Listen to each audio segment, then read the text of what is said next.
diciendo que espere un momento. Mientras tanto, voy a comentar una cosa. Les dije la semana pasada que estaba de vacaciones, ¿vale? Pero el Señor me está haciendo trabajar estas 2 semanas. Realmente impresionante con estos 2 capítulos que me han tocado. En lo personal me ha tocado muchísimo. Aún me siguen temblando las piernas, como decía Luisa, no me voy a caer. Y su espíritu realmente, cuando la leemos y realmente le pedimos al Señor que toque nuestro corazón, como dice Él, nos perfora de lado a lado para mostrarnos qué es lo que quiere de nosotros. Y hoy me toca Esdras 8. Estábamos viendo hasta ahora que Dios había, a través de 3 exilios, llevado a Israel a ser desparramada por las naciones de alrededor, pero eso tenía un tiempo. Y Dios en su misericordia los está haciendo regresar. Y ahora estábamos viendo el segundo regreso a través de Esdras. Vimos en Esdras 7, del 1 al 6 habíamos visto que Dios había restablecido esa identidad que tenían como pueblo a través de la reconstrucción del templo, del altar, de los sacrificios. Pero ahora, a través de Esdras, Dios estaba restableciendo esa identidad como pueblo a través de la ley. Así que Esdras estaba encargado en este segundo viaje, a través del rey Artajerjes, de hacer ese viaje y poder restablecer el estudio, como habíamos dicho, la meditación, la aplicación y la enseñanza de la ley al pueblo. Así que vamos a leer Esdras 8 y a ver qué el Señor nos quiere decir a cada uno de forma particular. Hay una genealogía, la vamos a leer, es un poquito larga, pero dice: estos son los jefes de casas paternas y la genealogía de aquellos que subieron conmigo de Babilonia, reinando el rey Artajerjes. De los hijos de Fines, Gersón. De los hijos de Itamar, Daniel. De los hijos de David, Atús. De los hijos de Secanías y de los hijos de Parós, Zacarías, y con él, en la línea de varones, 150. De los hijos de Padmoad, Elioneai, hijos de Seraías, y con él 200 varones. De los hijos de Secanías, el hijo de Jaasiel, y con él 300 varones. De los hijos de Adín, Ebed, hijo de Jonatán, y con él 50 varones. De los hijos de Elam, Jesaías, hijo de Atalías, y con él 70 varones. De los hijos de Cefatías, Zebadías, hijo de Micael, y con él 80 varones. De los hijos de Joab, Obadía, hijo de Jehiel, y con él 218 varones. De los hijos de Selomit, del hijo de Josifías, y con él 160 varones. De los hijos de Bebai, Zacarías, hijo de Bebai, y con él 28 varones. De los hijos de Asgat, Joanán, hijo de Acatán, y con él 110 varones. De los hijos de Adonicam, los postreros, cuyos nombres son estos: Elifelet, Jehiel, Semaías, y con ellos 70 varones. Y de los hijos de Bigvai, Utai y Sabut, y con ellos 70 varones. Los reuní junto al río que viene a Jaba, y acampamos allí 3 días. Y habiendo buscado entre el pueblo y entre los sacerdotes, no hallé allí de los hijos de Leví. Entonces despaché a Eliezer, Ariel, Semaías, Elnatán, Jarib, Elnatán, Natán, Zacarías y Mesulam, hombres principales, asimismo a Joyarib y Elnatán, hombres doctos, y los envié a Ido, jefe en lugar llamado Casifia, y puse en boca de ellos las palabras que había de hablar a Ido, y a sus hermanos los sirvientes del templo, en el lugar llamado Casifia, para que no trajesen ministros para que nos trajesen ministros para la casa de nuestro Dios.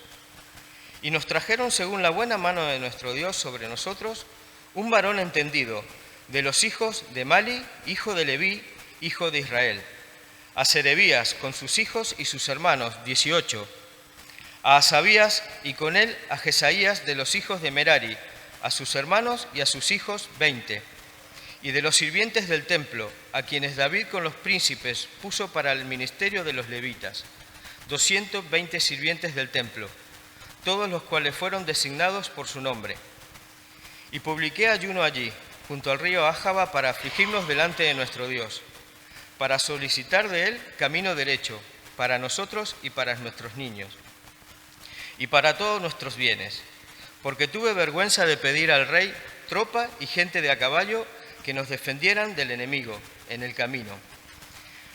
Porque habíamos hablado al rey diciendo, la mano de nuestro Dios es para bien, sobre todos los que le buscan, mas su poder y su furor contra todos los que le abandonan. Ayunamos, pues, y pedimos a nuestro Dios sobre esto, y él nos fue propicio. Aparté luego a 12 de los principales de los sacerdotes, a Serebías y a Asabías, y con ellos 10 de sus hermanos. Y les pesé la plata, el oro y los utensilios, ofrenda que para la casa de nuestro Dios había ofrecido el rey y sus consejeros, y sus príncipes, y todo Israel allí presente. Pesé, pues, en manos de ellos 650 talentos de plata, utensilios de plata, con 100 talentos y 100 talentos de oro. Además, 20 tazones de oro de 1000 dracmas y 2 vasos de bronce bruñido, muy bueno, preciados como el oro. Y les dije, vosotros estáis consagrados a Jehová, y son santos los utensilios y la plata y el oro, ofrenda voluntaria a Jehová, Dios de nuestros padres. Vigilad y guardadlos, hasta que los peséis delante de los príncipes de los sacerdotes y levitas, y de los jefes de las casas paternas de Israel en Jerusalén, en los aposentos de la casa de Jehová. Los sacerdotes y los levitas recibieron el peso de la plata y del oro, y de los utensilios, para traerlos a Jerusalén, a la casa de nuestro Dios. Y partimos del río Ahava el 12 del mes primero, para ir a Jerusalén.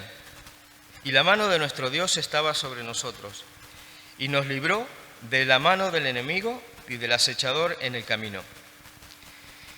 Y llegamos a Jerusalén, y reposamos allí 3 días.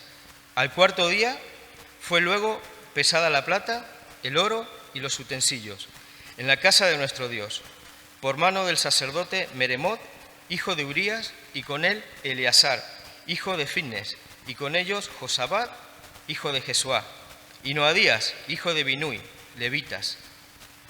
Por cuenta y por peso se entregó todo, y se apuntó todo aquel peso en aquel tiempo. Los hijos de la cautividad, los que habían venido del cautiverio, ofrecieron holocaustos al Dios de Israel. 12 becerros por todo Israel, 96 carneros, 77 corderos, 12 machos cabríos por expiación, todo en holocausto a Jehová. Y entregaron los despachos del rey a sus sátrapas y capitanes del otro lado del río, los cuales ayudaron al pueblo y a la casa de Dios. Vemos a un Esdras que aquí nos detalla con mucha más claridad los versículos 7, 8 y 9 de Esdras 7, donde él aquí se explaya y nos cuenta todas las personas que acompañaron a Esdras en este viaje a Jerusalén, donde Dios querían que ellos restablecieran esa relación a través de poner en práctica, de estudiar la ley. Y yo me preguntaba, ¿por qué están escritos estos nombres? Porque hay algunos que se quedaron. ¿Qué quería Dios con estos nombres que están aquí, uno por uno, cantidades?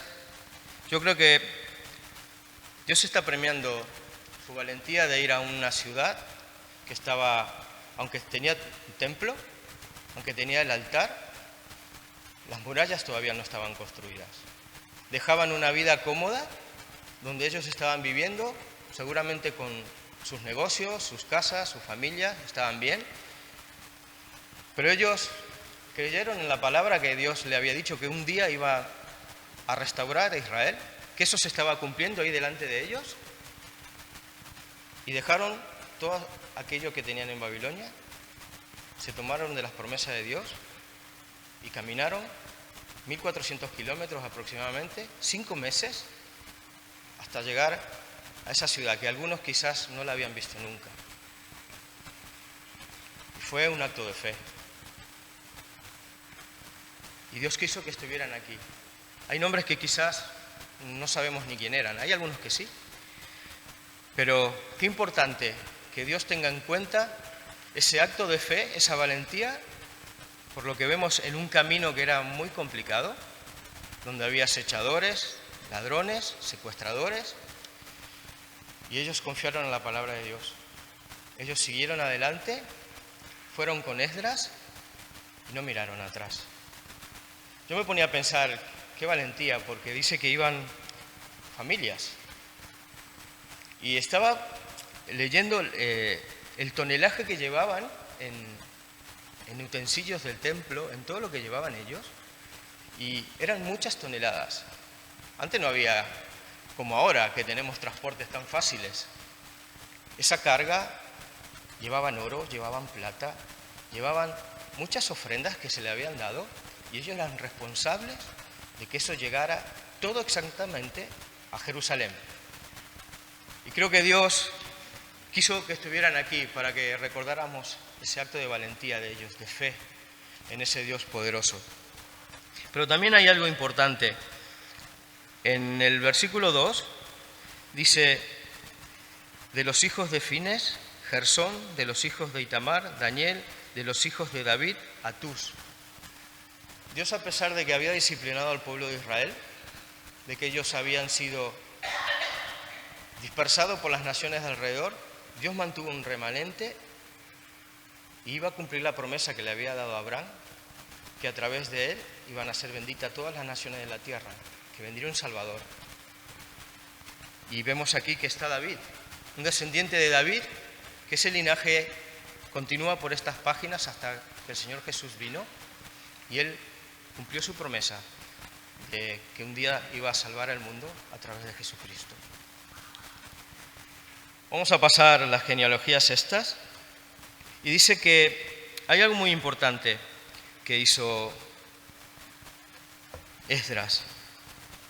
Dice, los reuní junto al río que viene a Jaba y acampamos allí 3 días.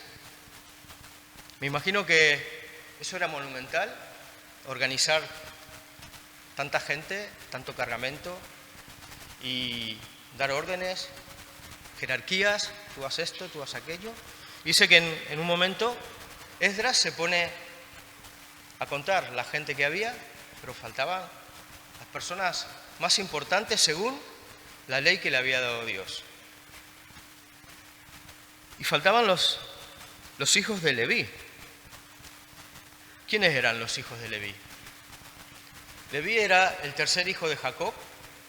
Dios lo había llamado específicamente a los primogénitos que iban a ser separados para Dios y que ellos iban a transportar en el tiempo del tabernáculo y a desmontar y a montar cuando ellos viajaban en el tabernáculo, pero ahora en el tiempo del templo eran los encargados de administrar, de cuidar todo lo que era alabanzas a Dios, adoración, sacrificios y en este caso ofrendas.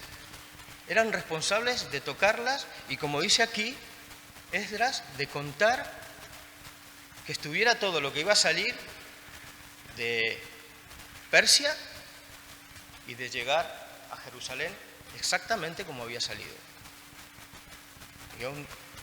Esdras, me imagino que habrá dicho, si yo quiero cumplir la ley de Dios, no le puedo dar esta tarea a nadie más.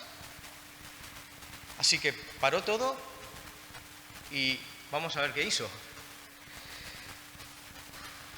Dice, entonces despaché a Eliezer, Ariel, Semaías, el Natán, Jarib, el Natán, Zacarías y Mesulam, hombres principales, no eran cualquiera, hombres principales. Asimismo, a Joarib y a el Natán, hombres doctos, hombres entendidos de lo que tenían que comunicar a aquellos que iban a ir a buscar. Y los envié a Iddo, jefe en el lugar llamado Casifia, y puse en boca de ellos las palabras que habían de hablar a Iddo y a sus hermanos los sirvientes del templo en el lugar llamado Casifia, para que nos trajesen ministros para la casa de nuestro Dios. Yo he estado mirando a algunos comentaristas. Hay algunos que dicen que Casifia era un lugar particular, que Esdras allí había formado un grupo de personas que a él le enseñaba la ley, la estudiaba, cómo aplicarla, pero también cómo enseñarla a otros. Entonces, lo que vemos es que Esdras dijo, bueno, tendréis que ir allí y explicar que sin ellos no podemos seguir. Pero poneos en el lugar de ellos. Yo pensaba, esta gente, algunos no conocían Jerusalén, sí conocían la ley, porque Esdras se encargaba de enseñársela, pero estaban en Babilonia. Los levitas eran un grupo de personas que estaban en el templo y que ellos no solamente no tenían como las demás, a ver cómo me explico, como las demás tribus, una herencia en la tierra. Ellos se le habían dado ciudades donde vivían, pero no tenían una herencia en la tierra. Era la única tribu que al reparto de la tierra de Canaán, cuando fueron a poseerlas, se le dio ciudades y no un lugar donde ellos podían tener como herencia una casa, un terreno, lo que fuera. Pero además, ellos vivían de las ofrendas del pueblo, que una parte era apartada para que ellos pudieran subsistir, sus necesidades era apartada para los levitas. Así que imaginaos, pongámonos en la mente de los levitas, que viene Iddo con los principales y le dicen, chicos, hay que dejar todo esto y nos tenemos que ir con Esdras para llevar durante 1400 kilómetros a una ciudad que no sabemos cómo está y trasladar todo esto porque así lo manda la ley de Dios. ¿Qué hubiésemos hecho nosotros? Ellos estaban cómodos y quizás por primera vez tenían una herencia, un terreno, una tierra, un empleo. Eso necesitaba no un acto de fe, obediencia pura y dura, y ellos tuvieron, el grupo que luego nombra que acompañaron a Esdras, también dejaron todo eso. Qué valientes. Yo no sé si lo hubiese hecho, sinceramente, porque ellos estaban acomodados a esa tierra. No nos dice por qué hay algunos que se quedaron y tampoco nos dicen por qué hubo que ir a buscarlos. Pero con todo este entorno, obviamente no era fácil dejar todo aquello. Y dice que este grupo, que Iddo y los principales pudieron no convencer, sino que me imagino que ellos tuvieron que explicarle otra vez cuál era su tarea, para qué habían sido apartados para Dios, y volver otra vez a explicarles que ellos debían continuar y ser parte de este viaje a Jerusalén. Así que ahora ellos ya han vuelto, este grupo de personas, y dice que Esdras hace algo muy importante. Era una empresa muy grande que tenían que llevar adelante. Ya estaban todos, estaban los levitas, estaban aquellos que podían organizar y tocar y administrar todo lo que se le había dado. Dice el 20, me estaba pasando el 20, y de los sirvientes del templo a quienes David con los príncipes puso para el ministerio de los levitas 220 sirvientes del templo, todos los cuales fueron designados por su nombre. Y publiqué ayuno allí, junto al río Ájaba, para afligirnos delante de nuestro Dios, para solicitar de él camino derecho para nosotros y para nuestros niños y para todos nuestros bienes. Esdras tenía una responsabilidad muy grande como líder, organizar todo aquello para poder salir y llegar bien. No era porque él tenía mucha labia, no es porque él era simpático, sino que él sabía que era el tiempo que Dios le estaba mostrando donde ellos tenían que retornar, que Dios estaba cumpliendo una promesa de que el tiempo de aflicción se había acabado y que ellos tenían que volver. Pero él sabía que no podía salir así. Ellos se afligen, reconocen que hasta allí habían llegado por culpa de ellos, por sus propios pecados, pero pide la dirección de Dios. El ayuno era un reconocimiento de sus limitaciones, que ellos no podían llevar a cabo todo eso. Dices que se afligieron delante de Dios, ¿para qué? Para solicitar de Él camino derecho para nosotros. Y aquí hay algo que un comentarista me gustó mucho, que dice que en el español quizás no se aprecia muy bien, pero es una frase que está en el Isaías 40, que Juan el Bautista lo utiliza, dice que Él endereza las veredas torcidas y que estaba preparando el camino del Señor Jesús cuando venía. Él no estaba utilizando esto aquí como algo que se estaba cumpliendo allí, sino que veía cómo la mano de Dios, a pesar de haberlos disciplinado, era quitada esa disciplina y en amor los iba a restaurar. Que Dios iba a hacer caminos derechos, que Dios lo iba a llevar hasta Jerusalén y que los iba a dirigir sin ningún temor y confiando en Él, ¿no? Obviamente.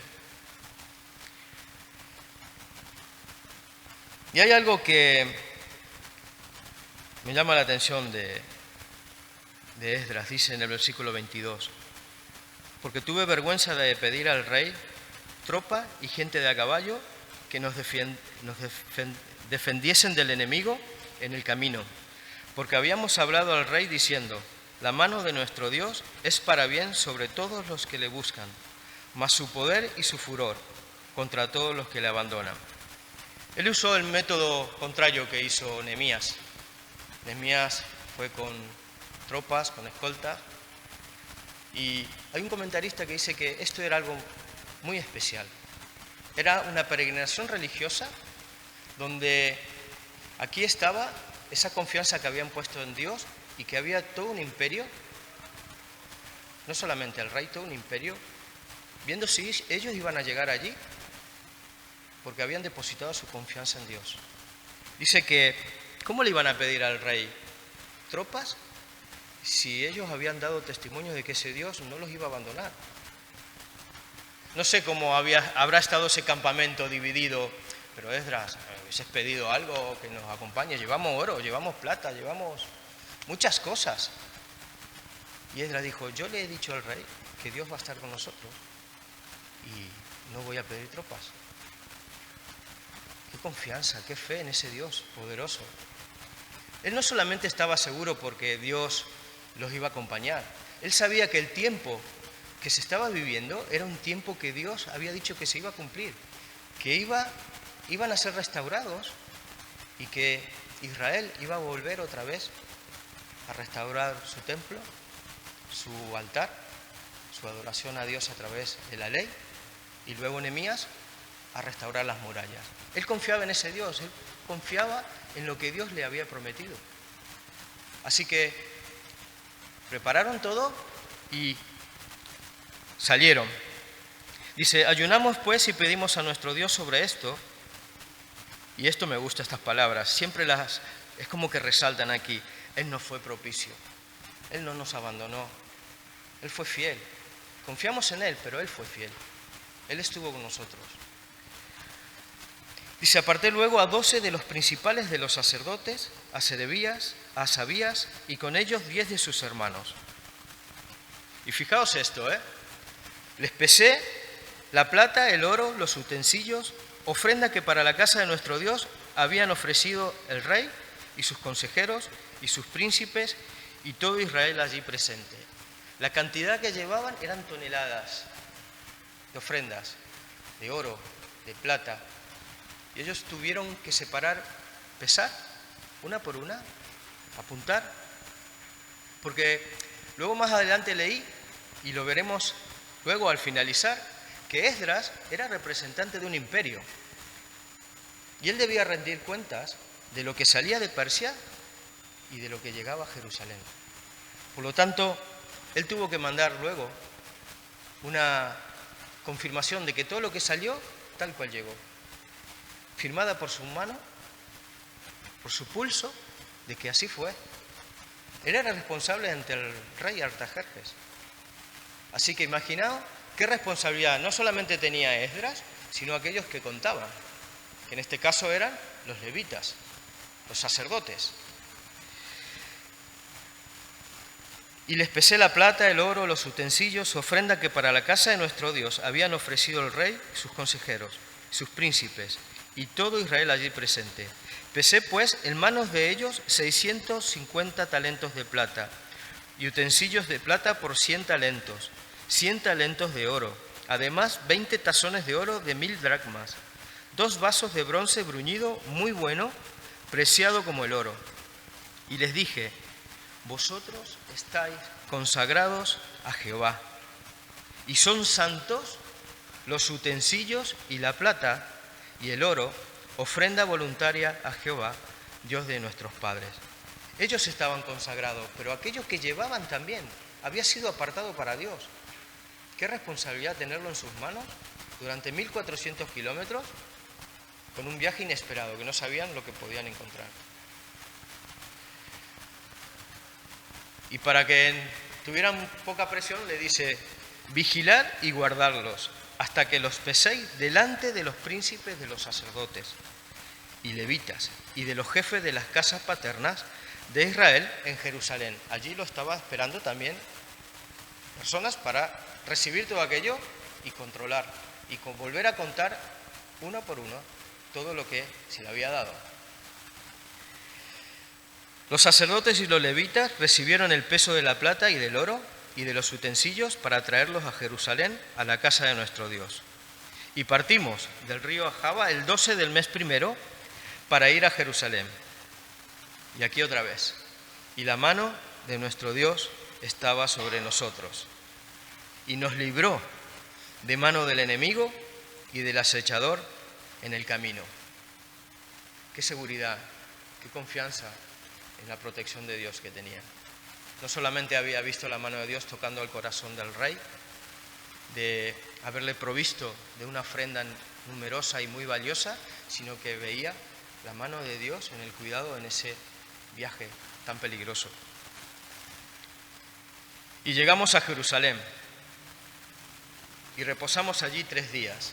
Yo creo que no les fue suficiente los 3 días para descansar después de casi 5 meses de viaje.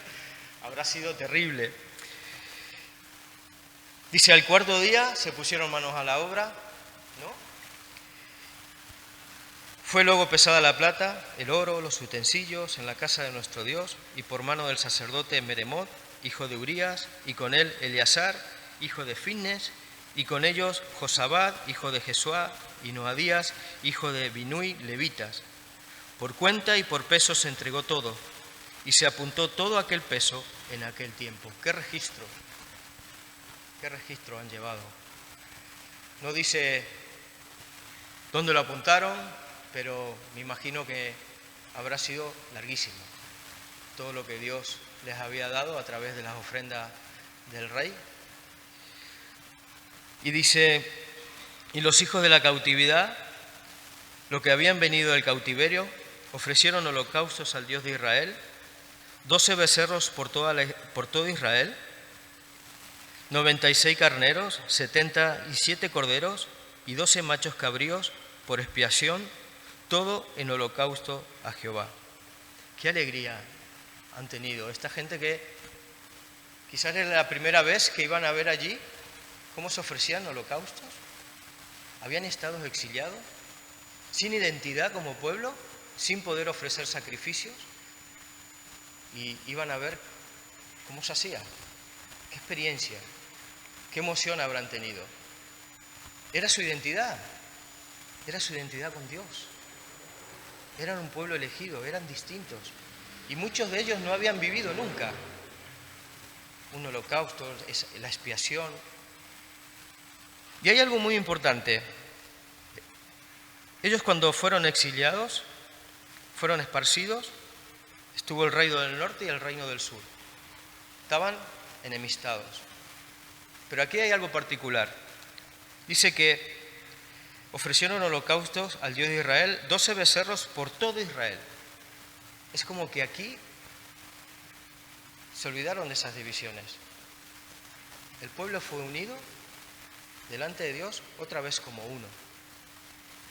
Qué importante.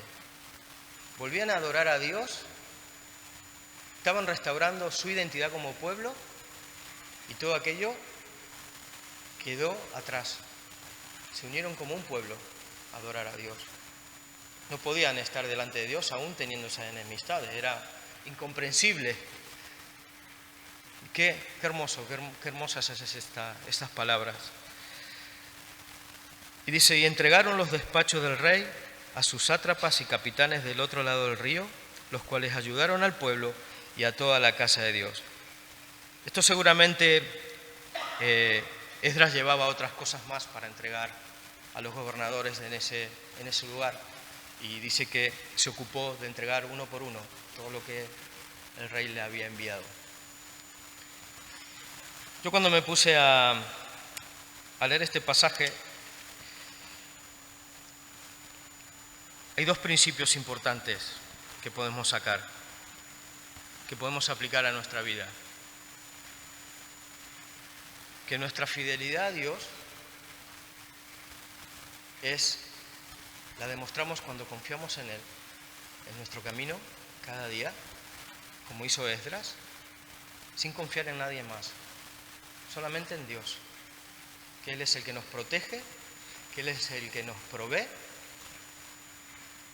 Y segundo, nuestra fidelidad a Dios se demuestra en aquello que Dios nos da, cómo lo utilizamos. A ellos se le dio muchas cosas valiosas. Dice que los levitas habían sido separados para Dios y que ellos solamente podían tocar, administrar aquello que Dios le había dado y que era consagrado a Dios. Entonces yo me ponía a pensar, ¿qué me ha dado Dios a mí? Entiendo que soy como esos levitas, consagrado para Dios, que Dios nos ha llamado y que Dios a todos nos ha dado algo que cuidar, que administrar donde estamos. Familia, en primer lugar, consagrada a Dios. ¿Vivimos la familia como consagrada a Dios? Nos ha dado trabajo. Nuestro trabajo, entendemos que está consagrado a Dios y que nuestra misión es reflejar, como lo era Israel, a las demás naciones, nosotros, a la gente que nos rodea, quién es Dios, cómo es su carácter. Luego nos ha dado un coche, una bicicleta, lo que sea. ¿Cómo la usamos? Es consagrada a Dios. Yo cuando lo pensaba, sinceramente, le he tenido que pedir perdón al Señor, porque hay cosas que dice, no, pero todo lo que nos ha dado es consagrado a Dios. Y que rendiremos cuenta de cómo lo usamos. Aún nuestro tiempo, nuestras vacaciones, nuestro dinero, digo nuestro, pero es algo que Él nos ha dado y que tendremos que dar cuenta. Sí, es verdad que Él nos ha perdonado, pero hay cosas que si las hemos usado mal, vamos a rendir cuenta. Si la hemos desperdiciado, vamos a rendir cuenta. Israel tenía un camino de 1400 kilómetros. Nosotros tenemos toda la vida. Si nos hemos equivocado hasta aquí, Dios nos llama a restablecer esa fidelidad, a confiar en Él. Él es digno de confianza. Pidámosle perdón y pidámosle que nos ayude a poder ser fieles en el uso de aquellos instrumentos que Dios nos da. Y pudiera decir también qué dones nos ha dado. ¿Entendemos que eso es algo que Dios nos dio y que también rendiremos cuenta? Yo pensaba en mí y hay un versículo que dice que nuestros dones han sido dados para edificar, para beneficiar a otros, no a mí. Y cuando me lo pongo a pensar, digo, qué egoísta soy cuando no los doy. Y también le he tenido que pedir perdón al Señor, porque hay cosas que me resistía y me resisto aún a hacer, y el Señor te dice, me vas a rendir cuenta. Pero cuando pienso que es para beneficios de otro, aquello que Dios me dio, me lo voy a guardar. Porque a alguien estoy haciendo padecer. Porque no está teniendo ese beneficio que Dios quiere darle. Porque yo egoístamente no lo doy. Cuando lo pensaba y así, le pedía perdón al Señor. Porque sinceramente hay cosas que me cuestan hacer y que sé que el Señor me está pidiendo y le pido que me ayude. Y yo sinceramente te pido que ahí donde estás puedas meditar en esto. Somos como los levitas. Esdras no encontró levitas. Si Dios nos estuviera llamando ahora, ¿nos encontrará a nosotros? Consagrados, separados para Él. Que podamos confiar en la protección de Dios. Y como ellos confiaban en que el pueblo iba a llevar cada día la ofrenda y apartar una parte para Él, ¿confiamos así en Dios? Que Él pueda ayudarnos a meditar en esto, que seamos fieles. Si no lo hemos hecho, es una parte de nuestra identidad como pueblo. Y que el Señor bendiga su palabra en cada uno de nosotros.